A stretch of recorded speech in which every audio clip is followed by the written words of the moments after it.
முயலகன் நோய் தீர்த்த வரலாறு. கொல்லிமலைத் தொடரை எல்லையாக ஆண்டு வந்த கொல்லிமழவனின் மகளுக்கு முயலகன் வலிப்பு நோய் எனும் தீராத நோயிருந்தது. மன்னன் எவ்வளவோ வைத்தியம் செய்து பார்த்தும் மகளை குணப்படுத்த முடியவில்லை. எனவே பெரியவர்களின் ஆலோசனைப்படி பெருமான் அருள் புரியும் இக்கோயிலில் அவளைக் கிடத்தி அவளின் பிணியை குணப்படுத்தும் பொறுப்பை பெருமானிடமே விட்டுவிட்டுச் சென்றான். அச்சமயத்தில் திருஞான சம்பந்தர் பல தலங்களை தரிசனம் செய்து கொண்டு மழவ நாட்டைச் சார்ந்த திருப்பாச்சி லாச்சிராமம் என்ற இத்தலத்திற்கு எழுந்தருளினார். கோயில் கொடிமரம் இதையறிந்த மன்னன் அன்புடன் சம்பந்தரை வரவேற்று தன் மகளின் நோயை நீக்கியருள வேண்டினான்.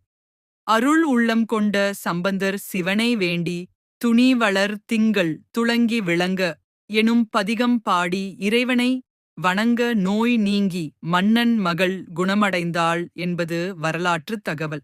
சிவபெருமான் அவளது நோயை ஒரு பாம்பாக மாற்றி அதன் மீது நின்று ஆடினார்.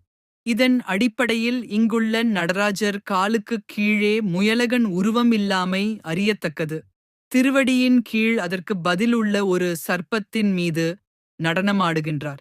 நரம்புத் தளர்ச்சி, வாத நோய், வலிப்பு நோய், சர்ப்ப தோஷம், மாதவிடாய் பிரஸ்னைகள் முதலியன இத்தல இறைவனை வழிபடக் குணமாகும். இவ்வாலயத்திலுள்ள ஆவுடையாபிள்ளை மண்டபத்தில் கொல்லிமழவன் மகளுக்கு சம்பந்தர் நோய் நீக்கிய வரலாற்றை விளக்கும் சிற்பங்கள் உள்ளன. இந்த கோயிலையும் தரிசிக்கலாமே. கோள்களின் குற்றம் நீக்கிய திருக்குவளை கோளிலிநாதர். நவகிரகங்களின் தோஷம் அகலும் கோயில் உள்பிராகாரம்.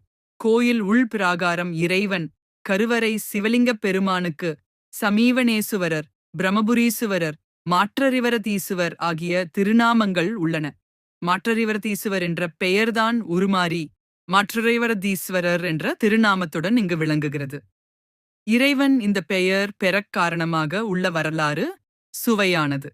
இத்தலம் வந்த சுந்தரர் சிவனிடம் பொன் கேட்டார். அவரை சோதிப்பதற்காக சிவன் பொன் தரவில்லை.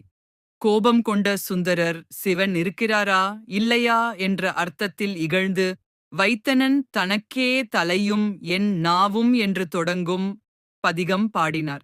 பதிகத்தின் கடைசி பாடலில் திருநாவலூரில் தோன்றிய நம்பியாரூரன் இவரை பேசிய பேச்சுக்கள் உண்மையில் ஏசினவும் அல்ல, இகழ்ந்தனவும் அல்ல.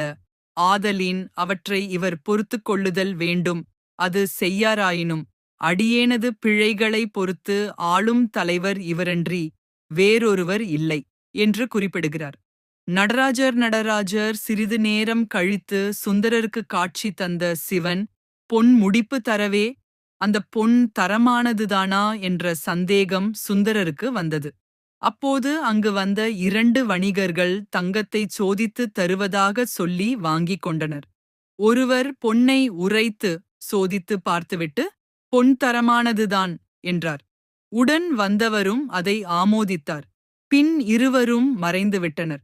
சுந்தரர் வியந்து நின்றபோது சிவனே வணிகர் வடிவில் வந்து உரைத்துக் காட்டியதையும் மகாவிஷ்ணு அவருடன் வந்ததையும் உணர்த்தினார். தங்கத்தை உரைத்துக் காட்டியதால் சிவனுக்கு மாற்றுரைவரதர் என்ற பெயர் ஏற்பட்டதாக கூறப்படுகிறது. இறைவி இங்கு குடிகொண்டுள்ள அம்மையின் திருநாமங்கள் பாலசெளந்தரி, பாலாம்பிகை என அழைக்கப்படுகிறது. இந்த கோயிலுக்கும் சென்று வரலாம். குழந்தை பேறு அருளும் வேதாரண்யம் திருமறைக்காடர் திருக்கோயில் தீர்த்தம் அன்னமாம் பொய்கை எனும் தீர்த்தம் கோயிலுக்கு முன்னர் உள்ளது. இதனை தாமிரபரணி எனவும் கூறுகின்றனர். பொய்கை என்பதுதானே தோன்றிய நீர்நிலை ஆகும். உமாதேவியார் இங்கு அன்னப்பறவை வடிவுடன் இருந்து நீராடி இறைவனை வழிபட்டதால் இத்தீர்த்தம் அன்னமாம் பொய்கை எனப் பெயர் பெற்றது. சிலம்பு நதி இந்த நதியானது ஊரின் கிழக்கு நோக்கி ஓடும் பங்குனி நதி ஆகும். கொள்ளிட நதி இந்த நதியானது ஊருக்கு தெற்கு முசிறி செல்லும் சாலையை அடுத்து தென்பால் காவிரியின் பிரிவாக ஓடும் பெரிய நதியாகும். தலவிருட்சம் இக்கோயிலின் தலவிருட்சம் வன்னி மரம். இங்கு வன்னி மரம் மிகுதியாக இருந்ததால் வனக்ஷேத்திரம் என பெயர் பெற்றது. தற்போது இக்கோயிலில் ஒரு வன்னி மரம் மட்டும் அம்மையார் ஆலயத்தின் முன்னே உள்ளது. இந்த கோயிலையும் வலம் வரலாம். சனி தோஷம் நீக்கும் நல்லாற்று நாயகன் திருநள்ளாறு திருக்கோவில் ஆலயத்தின் சிறப்புகள். இந்த ஆலயமானது 5 நிலை ராஜகோபுரத்துடனும் 2 பிராகாரங்களுடனும் விளங்குகிறது. இத்தலத்தில் சுவாமி ருத்ராட்ச பந்தலின் கீழ் சுயம்பு லிங்கமாக அருளுகிறார். ராஜகோபுரத்தின் கீழே அதிகார நந்தி மனைவியுடன் இருக்கிறார். இங்குள்ள நவக்கிரக சன்னதியில் சூரியன் தன் மனைவியர் உஷா பிரத்யுஷாவுடன் இருக்க, மற்ற கிரகங்கள் அனைத்தும் அவரை பார்த்தபடி உள்ளன.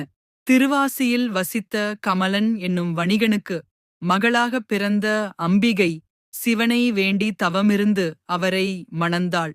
அம்மன் இத்தலத்தில் பாலாம்பிகை என்ற பெயரில் எழுந்தருளியுள்ளாள்.